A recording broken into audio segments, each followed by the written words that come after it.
नरेंद्र मोदी कल वाराणसी में थे, रोड शो उन्होंने किया था, एक सभा को संबोधित किया था, जबरदस्त भीड़ थी। और आज नरेंद्र मोदी के प्रतिद्वंद्वी अरविंद केजरीवाल रोड शो कर रहे हैं, नरेंद्र मोदी पर सवाल उठा रहे हैं। ये वो तस्वीरें अरविंद केजरीवाल की तस्वीरें हैं जो रोड शो आज कर रहे हैं। केजरीवाल ने बीजेपी के प्रधानमंत्री पद के उम्मीदवार नरेंद्र मोदी की यहां पर हेलीकॉप्टर से आने पर भी चुटकी ली है। केजरीवाल ने कहा है कि भारी मतों से जीत का उन्हें भरोसा है। अपने समर्थकों आम आदमी पार्टी के कार्यकर्ताओं के बीच Arvind Kejriwal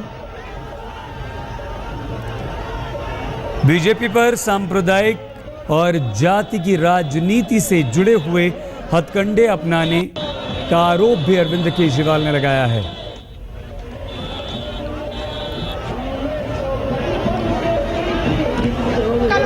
You can see we have with us आम आदमी पार्टी के कार्यकर्ता, आम आदमी पार्टी के समर्थक मौजूद हैं अरविंद केजरीवाल के इस रोड शो में।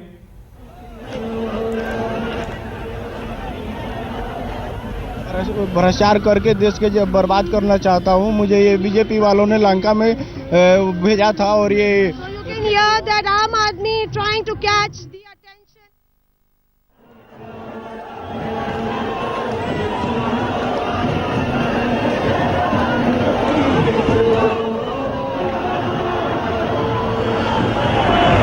काशी के लोग अपना मन बना चुके हैं और काशी की जनता इस पर सच्चाई और ईमानदारी को वोट देगी और भ्रष्टाचार की राजनीति को खत्म करेगी। दोस्तों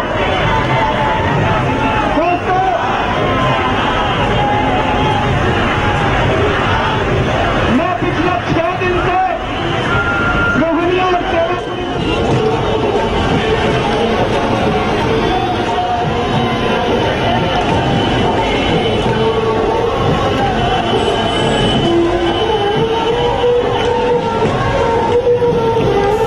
तस्वीरें अरविंद केजरीवाल के रोड शो की। अरविंद केजरीवाल निकले हैं अपने बड़े नेताओं के साथ और ये रोड शो कर रहे हैं, लेकिन केजरीवाल ने खुद की जीत का भरोसा भी इसी रोड शो के दौरान जताया है। बीजेपी पर सांप्रदायिकता और जाति की राजनीति का हथकंडा अपनाने का भी आरोप लगाया है। ये अरविंद केजरीवाल के समर्थक हैं, आम आदमी पार्टी के कार्यकर्ता हैं। नरेंद्र मोदी के कल के रोड शो, नरेंद्र मोदी की कल की रैली का जवाब दिया जा रहा है। केजरीवाल ने कहा है कि वाराणसी में लोग कह रहे हैं कि कोई भी व्यक्ति जो हेलीकॉप्टर से केवल 2 घंटे के लिए आता है वो उनकी सेवा कैसे कर सकता है। यानी कि नरेंद्र मोदी पर सीधे सीधे कटाक्ष कर रहे हैं अरविंद केजरीवाल।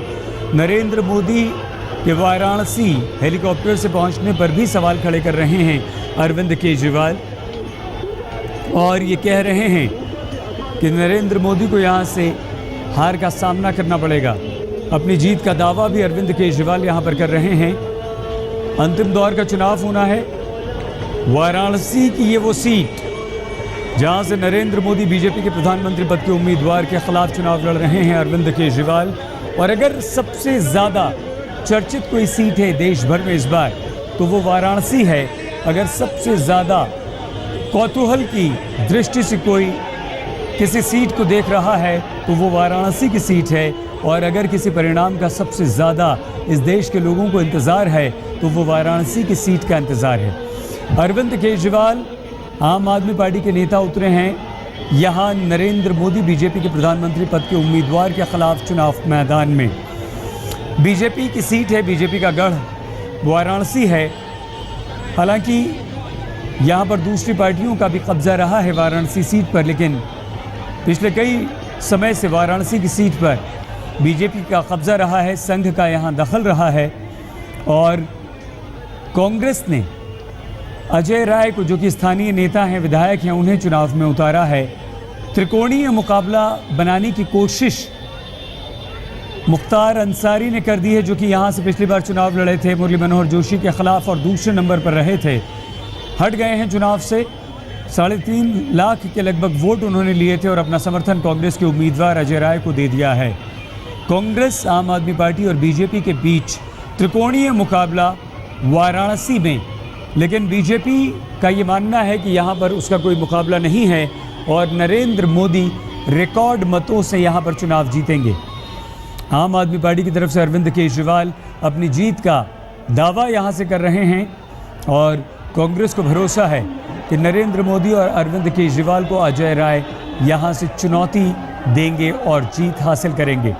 सबका अपना अपना दावा, सबके अपने अपने तर्क, सबके अपने अपने चुनाव प्रचार के हथकंडे और तरीक़े, वाराणसी की जनता को लुभाने के सबके तरीक़े, लेकिन 16 तारीख को ये तय होगा कि वाराणसी के लोगों ने किस पर अपना भरोसा जताया है, वो किसे यहाँ से संसद में भेजना चाहते हैं। बीजेपी की तरफ से ये भी कहा जा रहा है कि वाराणसी की जनता सिर्फ अपने नेता को, अपने नुमाइंदे को संसद में नहीं भेजेगी, बल्कि वाराणसी की जनता देश के प्रधानमंत्री को यहाँ से चुनेगी। तो ये तय वाराणसी के लोगों को करना है। अनुराग ढांडा हमारे संवाददाता अरविंद केजरीवाल के इस रोड शो को कवर कर रहे हैं और वहीं से वाराणसी से इस वक्त हमारे साथ मौजूद हैं। किस तरह का रिस्पांस अनुराग अरविंद केजरीवाल के इस रोड शो को देखने को मिल रहा है, क्योंकि कल नरेंद्र मोदी की सभा में जिस तरह की भीड़ थी और नरेंद्र मोदी जब BHU से कांग्रेस दफ्तर की तरफ निकले थे और जो पूरा रास्ता 5 किलोमीटर का भरा हुआ था, घंटों उन्हें पहुंचने में लग गए थे, उसे देखते हुए आज अरविंद केजरीवाल के रोड शो पर सभी की निगाहें टिकी हुई हैं।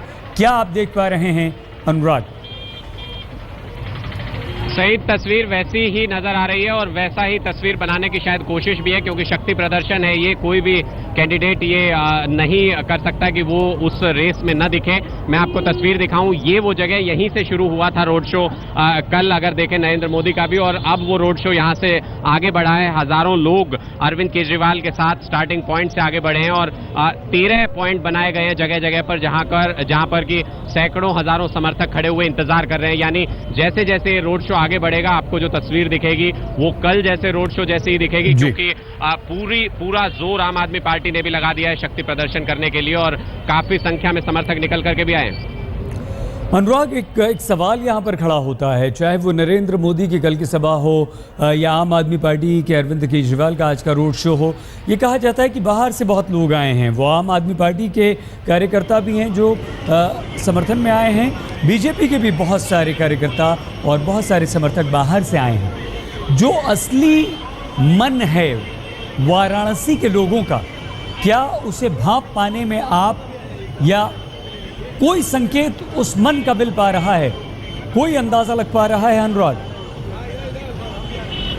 सही, काफी मुश्किल है। ये जरूर कहा जा सकता है कि मुकाबला किन के बीच है, लेकिन वोटर किस तरफ जा रहा है ये बनारस में कम से कम पता लगा पाना काफी मुश्किल है। मोदी पहले से यहाँ ग्राउंड रखते हैं। जब अरविंद केजरीवाल ने यहाँ से लड़ने का ऐलान किया उस वक्त यहाँ पर बीजेपी पहले से लगातार जीतती रही है, तो इस लिहाज से देखें तो पलड़ा बीजेपी का भारी है। लेकिन जिस तरीके से पिछले कुछ दिनों में लोकल सपोर्ट मिला है अरविंद केजरीवाल को, मुकाबले में निश्चित तौर पर आ खड़े हुए हैं। लेकिन काफी मुश्किल बनारस में ये कहना कि वोटर किसको वोट देगा, क्योंकि बनारसी जो कल्चर है वो ऐसा ही है कि आप कोई भी आए आपके दरवाजे, आप कहते हैं कि मोस्ट वेलकम, लेकिन वोट किसको देंगे ये बता पाना वाकई में मुश्किल है।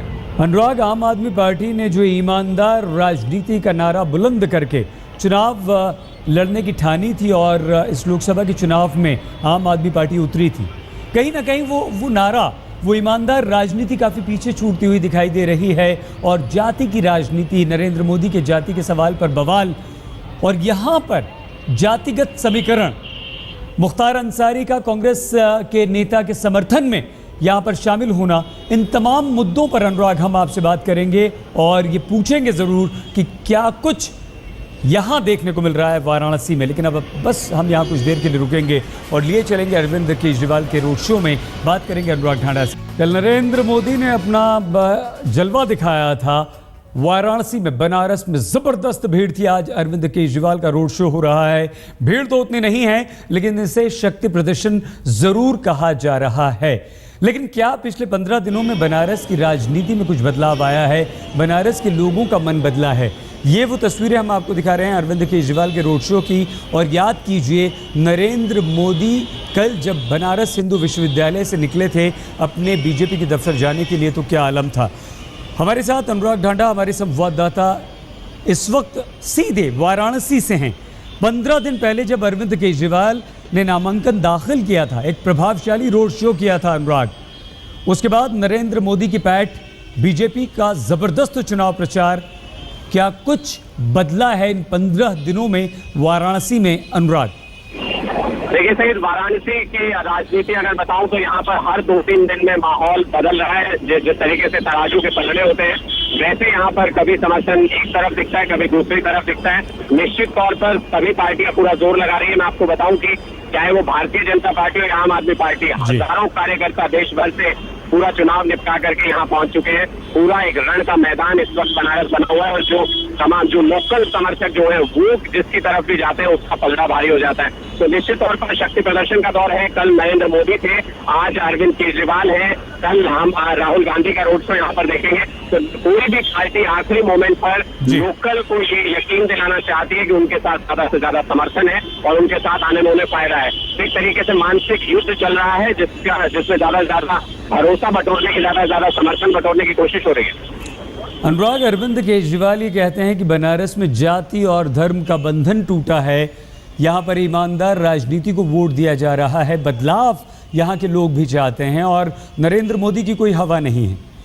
लेकिन क्या अगर ज़मीनी हकीकत हम देखें तो बनारस जाति धर्म की राजनीति से अछूता रह सकता है?